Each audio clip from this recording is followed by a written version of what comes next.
পৃথিবীতে মুসলিমদের যে কয়টি গুরুত্বপূর্ণ ও পবিত্র পবিত্র স্থান রয়েছে তার মধ্যে একটি হলো সিরিয়া।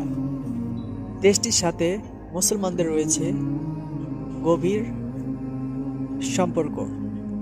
আজ থেকে 1400 বছর আগে বিশ্বনবী হযরত মুহাম্মদ সাল্লাল্লাহু আলাইহি সাল্লাম সিরিয়া নিয়ে কিছু গুরুত্বপূর্ণ ভবিষ্যৎবাণী করেছেন, যার অনেক কিছু বাস্তবায়িত হওয়ার পথে। সিরিয়া নিয়ে আসলে কি এমন ভবিষ্যৎবাণী করেছিলেন রাসূল সাল্লাল্লাহু আলাইহি সাল্লাম, তা জানতে ভিডিওটি সম্পূর্ণ দেখুন এবং আমাদের চ্যানেলটি সাবস্ক্রাইব করুন। সিরিয়া পৃথিবীর সভ্যতা প্রাচীন সংস্কৃতির দেশ। সিরিয়া শুধু মধ্যপ্রাচ্যের একটি দেশ নয়, এটি ইসলামের সাথে গভীরভাবে সম্পর্ক রয়েছে। এই অঞ্চলটি ইসলাম পূর্ব দিক থেকে অনেক গুরুত্বপূর্ণ। এই ভূমিতে জন্ম নিয়েছেন অসংখ্য নবী রাসূল। ইসলাম পূর্ব যুগে এই অঞ্চলকে শাম নামে ডাকা হতো। বর্তমানে সিরিয়া, ফিলিস্তিন, জর্ডান, লেবানন একত্রে শাম নামের অংশ।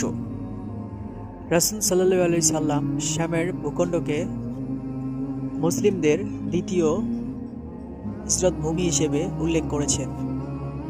রাসূল সাল্লাল্লাহু আলাইহি সাল্লাম বলেছেন, শাম হলো ইসলামের শেষ দুর্গ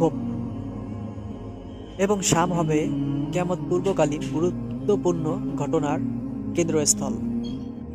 এখানে ইমাম মাহদীর নেতৃত্বে মুসলিমরা ঐক্যবদ্ধ হবে। এই অঞ্চলে ঈসা আলাইহিস সালাম দাজ্জালকে পরাজিত করবেন। রাসূলুল্লাহ সাল্লাল্লাহু আলাইহি সাল্লামের ভবিষ্যৎবাণীতে উল্লেখিত রয়েছে বা হয়েছে শামের গোটা শহর, যা দামেস্কের পাশে অবস্থিত। এটি হবে মুসলিমদের মহাযুদ্ধের সময়কাল প্রধান ঘাঁটি। এবং রাসূল সাল্লাল্লাহু আলাইহি সাল্লাম আরও বলেছেন, শাম হলো আল্লাহর পছন্দনীয় ভূমি। আল্লাহ এই ভূমি ও এর মানুষদের রক্ষা করবেন। রাসূল সাল্লাল্লাহু আলাইহি সাল্লাম ইরশাদ করেন, ইসলামী বাহিনী শীঘ্রই কয়েকটা দলে বিভক্ত হবে বা দলেবদ্ধ হবে। একটি দল থাকবে শামে, আর অন্যটি ইয়েমেনে, আর একটি দল থাকবে ইরাকে। এক সাহাবী রাসূলকে প্রশ্ন করেন, ইয়া রাসূল, আমি যদি সেই যুগ পাই তাহলে আমি কোন দলকে বা কোন দলের সাথে যোগদান দেব, তা বলে দিন। রাসূলুল্লাহ সাল্লাল্লাহু আলাইহি সাল্লাম বলেন, তুমি শ্যামের বাহিনীতে থাকবে, কেননা শ্যামের পছন্দনীয় ভূমি আল্লাহর অনেক পছন্দ করে।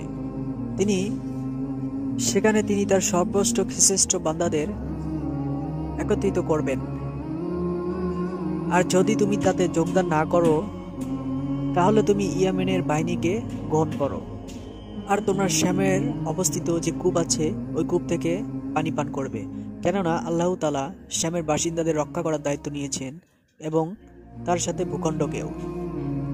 আবু দাউদ হাদিস 2483।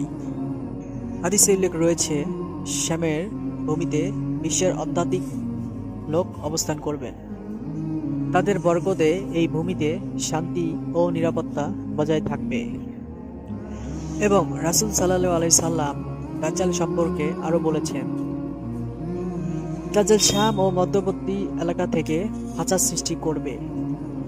এরপর ঈসা আলাইহিস সালাম দামেস্কের সাদা মিনারের সাথে অবতরণ করবেন এবং দাজ্জালকে পরাজিত করবেন।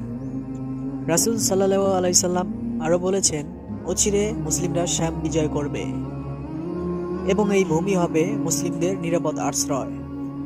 সিরিয়া সম্পর্কিত এই সব ভবিষ্যৎবাণী ইসলামের ভবিষ্যৎবাণী এবং ইসলামের ভবিষ্যৎ পরিকল্পনা ও কিয়ামত পূর্ব সময়ে মুসলিম উম্মার ভূমিকা নিয়ে গভীর বার্তা বহন করে।